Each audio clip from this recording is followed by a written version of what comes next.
In this final lesson, we're going to bring everything together by walking through a full opinion essay using the writing system. The question we'll use is, employees should be paid for sick leave. Do you agree or disagree? We'll move from analysing the question to planning to writing each paragraph, and we'll see exactly where the techniques you've learned fit into the final answer.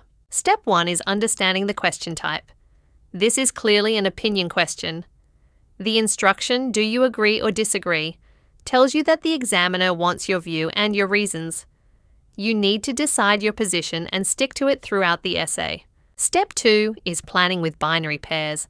The topic naturally lends itself to the binary pair, staff versus company, the employees and the businesses. That gives us an immediate structure. Body paragraph 1 will focus on benefits for individual staff members, and body paragraph 2 will focus on benefits for the company. We could also keep short-term versus long-term in mind as a secondary pair.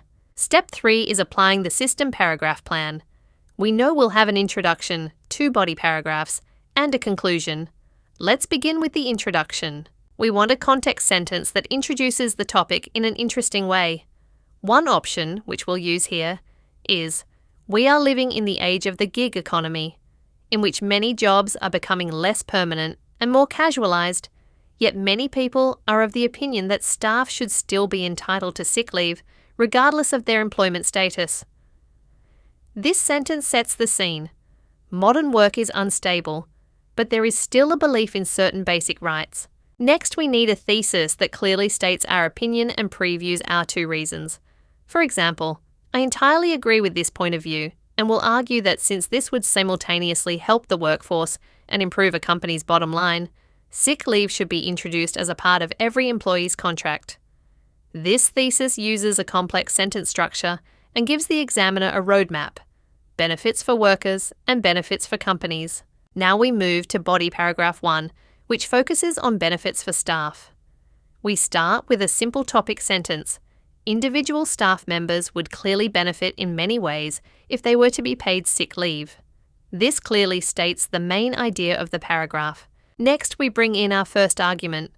We can connect illness with stress. Falling ill can be a stressful time for anyone, particularly if the recovery period is lengthy. This is a straightforward sentence that leads naturally into our support. For support, we use a conditional cause-effect structure with a relative clause. If one is paid while they are involuntarily absent for health reasons, the likelihood of financial difficulty, which can create further stress and anxiety, and hence trigger stress-related complications, is greatly reduced. This sentence shows complex grammar and explains why sick pay reduces stress, by avoiding financial problems that could worsen health. We then add a second argument with another simple sentence for clarity. Also, contractual sickness benefit would provide staff with a greater sense of stability.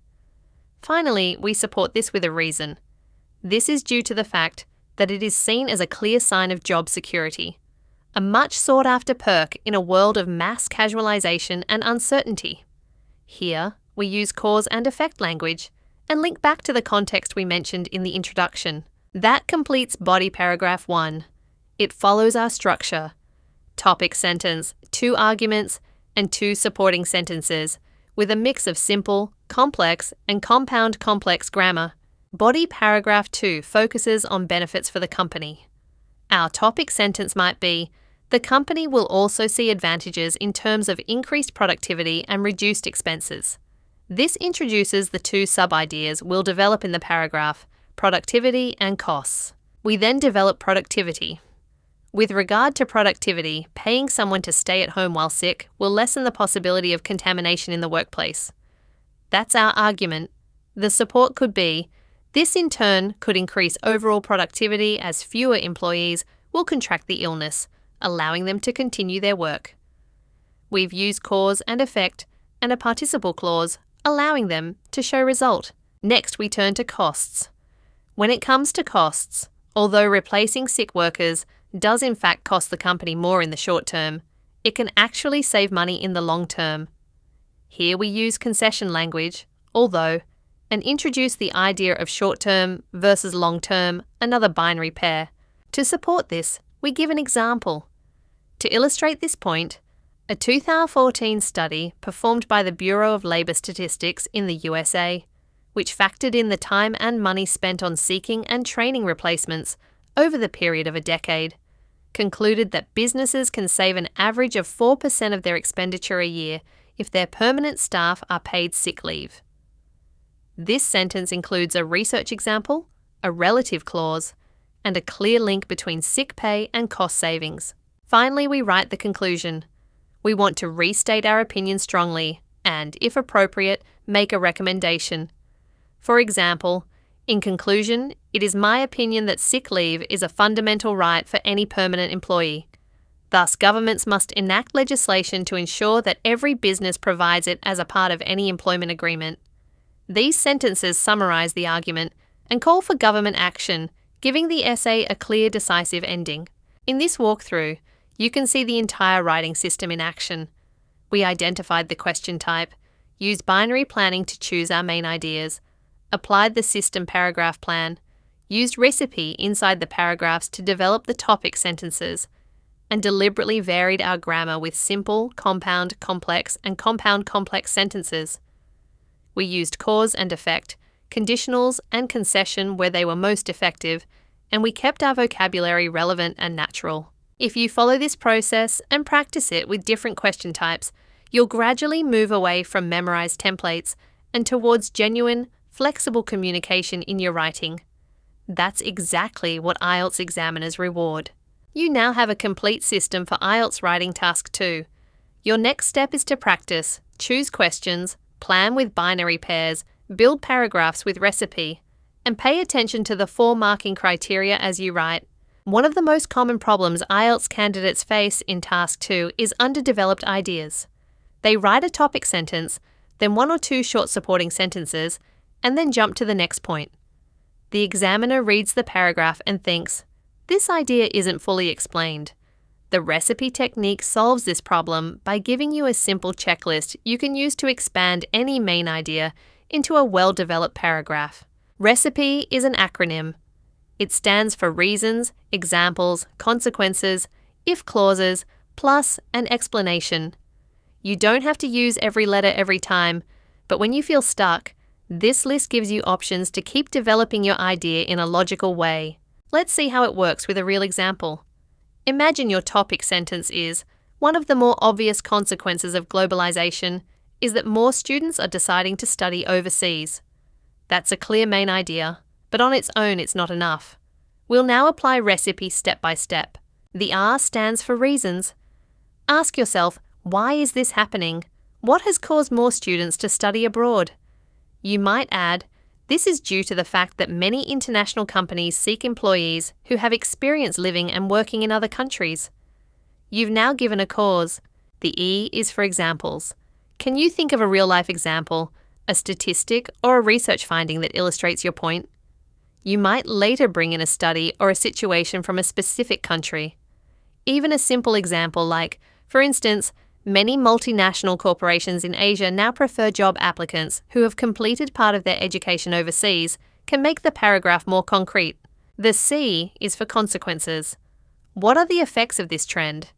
You could say, as a result, more education institutions, which profit from this trend, are offering vocational courses that have a work placement scheme with domestic businesses in order to attract foreign students to their schools.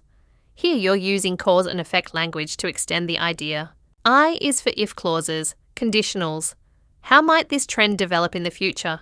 You might add, if this trend continues, some argue that there could be increased competition between local and international candidates for entry-level jobs and internships. This introduces a hypothetical future outcome using conditional grammar. P is for plus. Can you add another related idea or angle? This is a good place to bring in a binary pair, such as individual versus community. For instance, you might briefly mention how local communities benefit economically from international students, or how universities adjust their curriculum. Finally, E is for explanation. Was your last point complicated? Can you restate it in simpler terms?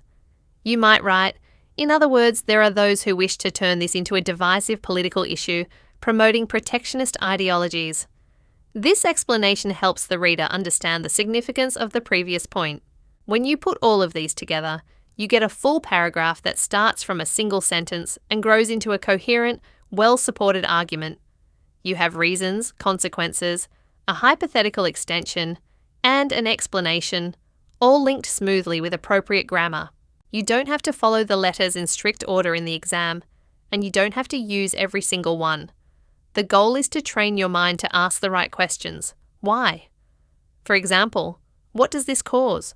What might happen if this continues? Is there another related point? Can I clarify this in simpler words? With practice, this becomes natural. When you write your topic sentence, your brain automatically starts scanning through the recipe options and choosing which ones fit best. This stops you from writing paragraphs that are just 2 or 3 sentences long with very shallow development. The recipe technique also integrates all the grammar you've learned so far. You use cause and effect structures for consequences, conditionals for the if part, concession and contrast if you want to respond to a counter-argument, and a mix of sentence types to keep the paragraph varied and engaging. In the final lesson of this series, we'll put the entire system together by walking step by step through a full opinion essay, from question to Band 9 answer. If you haven't already, download the coursebook through the link below.